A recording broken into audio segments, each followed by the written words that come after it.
Hello friends, তো Swarnendu writer চ্যানেলে তোমাদের সবাইকে আবার স্বাগত। আমি স্বর্ণেন্দু চট্টোপাধ্যায়। তো ফ্রেন্ডস, আগের ভিডিওতে বলেছিলাম কী বই পড়তে হবে। তো এই ভিডিওতে তোমরা অনেকে জিজ্ঞেস করেছো কত টাকা পাওয়া যায়। তুমি বলছি, এটা ফার্স্ট লেয়ারে ফার্স্ট সেকেন্ড থার্ড হলে 1000 টাকা করে দেয়। সেকেন্ড লেয়ারে প্রথম 10-এর মধ্যে হলে 2000।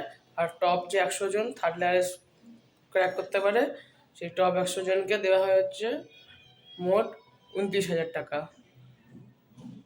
ওরা হচ্ছে মোট ওটা মানে গ্রুপ ক্যান 5,000, আর 2 বছর প্রত্যেক মাসে 1000 করে দেয়। মোট 24,000, 5,000 মিলে 29,000 হয়। তো এই হচ্ছে টাকার হিসাব। আর এটা কতজন, আর অনেকে জিজ্ঞেস করছিল কতজন হচ্ছে মানে পরের লেয়ারে ওঠে। তো ফার্স্ট লেয়ারে যতজন পরীক্ষা দেয় তার হচ্ছে 10% ওঠে হচ্ছে সেকেন্ড লেয়ারে।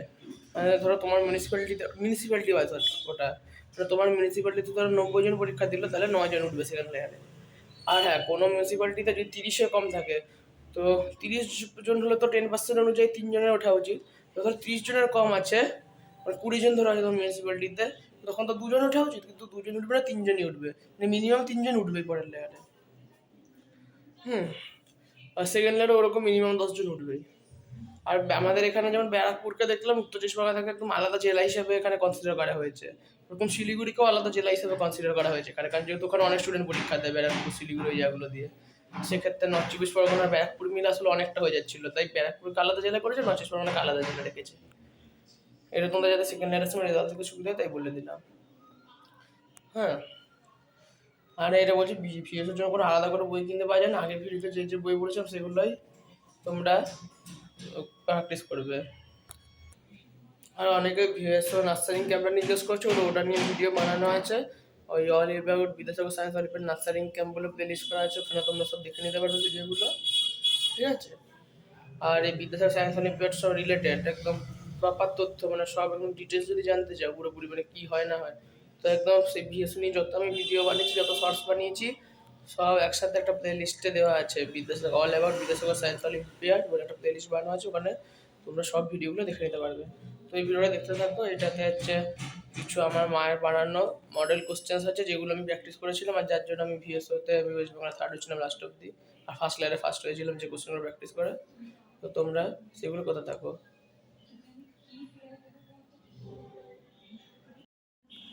Hello students, welcome to Swarnendu the writer VSS scholar. আজ আমি তোমাদেরকে কিছু ভিএসওর ম্যাথ ফিজিক্স এগুলো দেখাচ্ছি। এগুলো কিন্তু বেশ ইম্পর্টেন্ট, তোমরা এগুলো করে দেখতে পারো, ঠিক আছে? এগুলো আগের দিন তো আমি তোমাদের অনেকগুলো কোশ্চেনই দিয়ে দিয়েছিলাম যেগুলো সালে এসেছিল। আজকে এই কোশ্চেনগুলো যেগুলো আমি নিজে বানিয়েছিলাম, যে বছর স্বর্ণেন্দু পরীক্ষা দেয় সেই বছর, সেগুলো তোমাদেরকে একটু দেখাচ্ছি। তোমরা অবশ্যই এগুলো প্র্যাকটিস করবে। দেখো, যেহেতু 2022-এ আমি বলেইছিলাম প্রথম পরীক্ষা হয়েছিল, তখন 100টা কোশ্চেন ছিল, ঠিক আছে? তবে এবছর মানে 22-এর পর 23 সাল থেকেই কিন্তু 50টা করে কোশ্চেন হয়েছে, ঠিক আছে? তোমাদেরও 50টাই কোশ্চেন আসবে।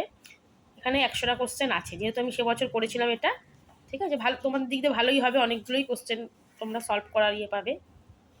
আর যার কাছে যা বই আছে এক্সট্রা প্রাইভেট বই সবই করতে পারো, যেগুলো করেছো বিশেষত আগে, সেগুলো একবার জাস্ট দেখে নেবে।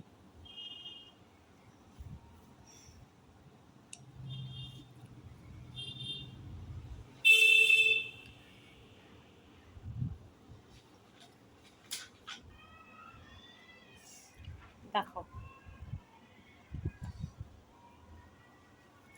বাড়িতে যদি একবার কোশ্চেন প্যাটার্নের মতো কোশ্চেন নিজেরাই বানাও বা কাউকে দিয়ে বানাতে পারো, আর সেটা অ্যান্সার করো, তাহলে খুব ভালো হয়। এবং টাইমের মধ্যে কিন্তু করবে, যে টাইম দেওয়া হবে সেই টাইমে তোমার কিন্তু ওটাকে শেষ করতে হবে, ঠিক আছে?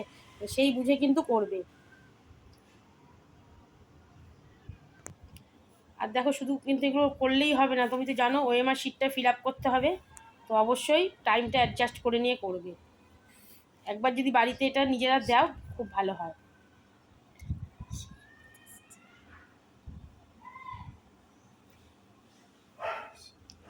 লেয়ার 1টায় তুলনামূলক একটু সহজই হয়। আর প্রথম যে লেয়ারটা হয় সেটা তো মিউনিসিপ্যালিটির মধ্যে হয়। তো যে লেয়ারে যেরকম, মানে যে মিউনিসিপ্যালিটিতে যেরকম নাম্বার আসবে সেই হিসাবেই কিন্তু তুলবে ওরা, ঠিক আছে?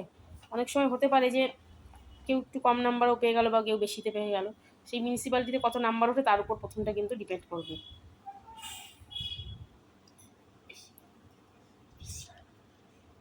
তবে 80% ঠিক করতে পারলে অবশ্যই আমার ধারণা চান্স পেয়ে যাবে।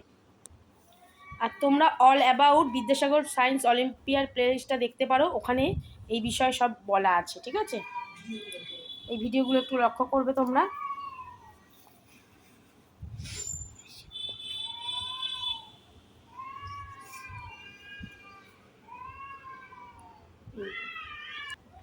এই দেখো ফিজিক্যাল সায়েন্সটা, এটা আমার হাজব্যান্ড করেছে, ও ফিজিক্যাল সায়েন্সই পড়ায়, তাই অবশ্যই তোমরা কিন্তু এইগুলো সলভ করবে।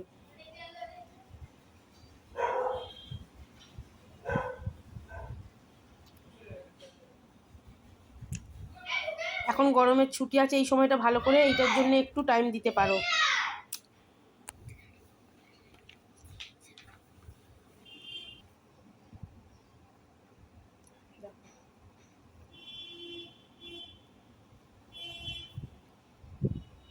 আর 7-8 বইগুলো আর রায় মার্টিন, সহায়িকা, এইগুলো একটু দেখে নেবে তোমরা, ঠিক আছে?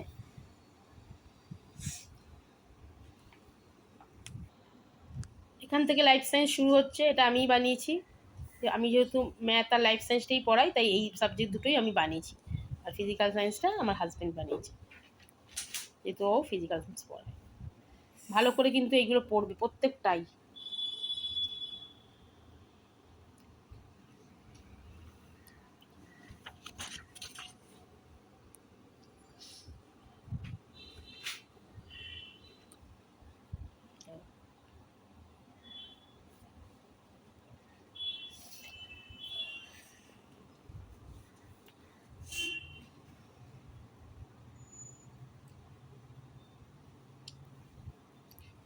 আশা করি এই ভিডিওটা তোমাদের অবশ্যই উপকারে দেবে।